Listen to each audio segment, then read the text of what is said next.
একটা সংস্কার আন্দোলন শুরু করেছিলাম এবং আপনি জানেন সেই আন্দোলন করতে গিয়ে আমাদের স্পিরিটের জায়গা শহীদ মিনারের মতো জায়গায় কিভাবে শিক্ষার্থীদেরকে কুকুরের মতো পেটানো হয়েছিল ঢাকা বিশ্ববিদ্যালয়ের লাইব্রেরির সামনে। আমি নিজে সে সময় অমানবিকভাবে আক্রান্ত হয়েছিলাম। রাজশাহী বিশ্ববিদ্যালয়ের মেধাবী ছাত্র তরিকুলকে কিভাবে হাতুড়ি দিয়ে পিটিয়ে তার কোমরের মেরুদণ্ড ভেঙে দেওয়া হয়েছিল। মাননীয় স্পিকার, এই কোটা সংস্কার আন্দোলন চলার মধ্যেই যখন দুজন স্কুলগামী শিক্ষার্থীর মৃত্যুকে কেন্দ্র করে নিরাপদ সড়ক আন্দোলন গড়ে উঠে কোমলমতি শিক্ষার্থীদের উপরে কিভাবে হাতুড়ি হেলমেট বাহিনীর তাণ্ডব চলেছিল আপনারা দেখেছেন। মাননীয় স্পিকার, আজকে জুলাইয়ের কথা বলা হচ্ছে, মুক্তিযুদ্ধের আওয়ামী বয়ানের মতো জুলাইকেও কতিপয় স্বার্থান্বেষী গোষ্ঠী কক্ষিগত করে ফায়দা নিতে চাচ্ছে।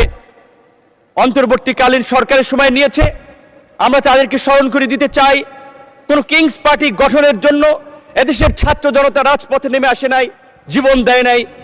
ফ্যাসিবাদের বিরুদ্ধে দীর্ঘ ১.৫ দশকের লড়াই সংগ্রাম, তারই ধারাবাহিকতায় জুলাই তার উৎকৃষ্ট উদাহরণ। আমরা আজকের এই বিরোধী দলের নেতৃবৃন্দ, মাননীয় স্পিকার, আমি শুধু ২-৩টি নিউজ লিঙ্ক আমাদের বন্ধুদের উদ্দেশ্যে পড়ে শোনাতে চাই, আমাদের সংসদ সদস্যের উদ্দেশ্যে, যেটা গতকালকে আমাদের একজন মাননীয় সংসদ সদস্য জনাব আন্দালি ব্রাহ্মণ পার্থ তার বক্তব্যে বলেছেন, আমরা যে গত ১৭ বছর লড়াই সংগ্রাম করেছি, দেশের মানুষের মুক্তির সংগ্রামকে এগিয়ে নিয়েছি, আমরা সেটি জেনজির সাথে, তরুণ প্রজন্মের সাথে কানেক্ট করতে পারছি না, যার ফলে তারা হয়তো সঠিক বিষয়টা জানছে না। ২০২০ সালে দীর্ঘ ২৮ বছর পর অনুষ্ঠিত ঢাকা বিশ্ববিদ্যালয়ের ডাকসু নির্বাচনের ভিপি নির্বাচিত হয়ে ওই ডাকসুর কক্ষে বসেই সাক্ষাৎকার বলেছিলাম, সরকারের পতন ছাড়া দেশের মানুষের মুক্তি নেই। ১৬ জুলাই ২০২০। মাননীয় স্পিকার, জুলাইয়ের ২৬শে জুলাই ২০২৪ বাংলা ট্রিবিউনের একটি নিউজ, সেখানে লেখা আছে, আন্দোলনকারীদের দাবি দেওয়া লিখে দিয়েছিলেন নূর।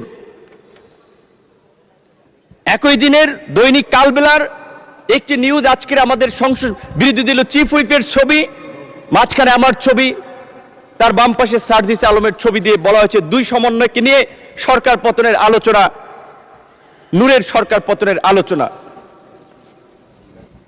বাংলা বিডি নিউজ 24.com ২৬শে জুলাই, সেতু ভবনের নাশকতা, নূর কারাগারে রিমান্ডে নির্যাতনের অভিযোগ, আন্দোলনকারীদের ৮ দফা কর্মসূচি নুরুল হক নূর লিখে দিয়েছিলেন বলে তথ্য রয়েছে ডিবি তদন্ত কর্মকর্তা। ২ আগস্ট ২০২৪ আদালত প্রাঙ্গণে নূর সরকার পতনের 10% ধাক্কা দরকার, প্রশাসনের আন্দোলন ঢুকে গিয়েছে। শুধু এই কথাগুলো তাদেরকে এই কারণে স্মরণ করিয়ে দিয়েছি, আমরা যে লড়াইটা করেছি, আমরা যে সংগ্রামটা করেছি, এই সংগ্রামের পেছনে কত মানুষের অবদান, কত মানুষের ত্যাগ, সেটি আমাদের তরুণ বন্ধুরা হয়তো জানে না।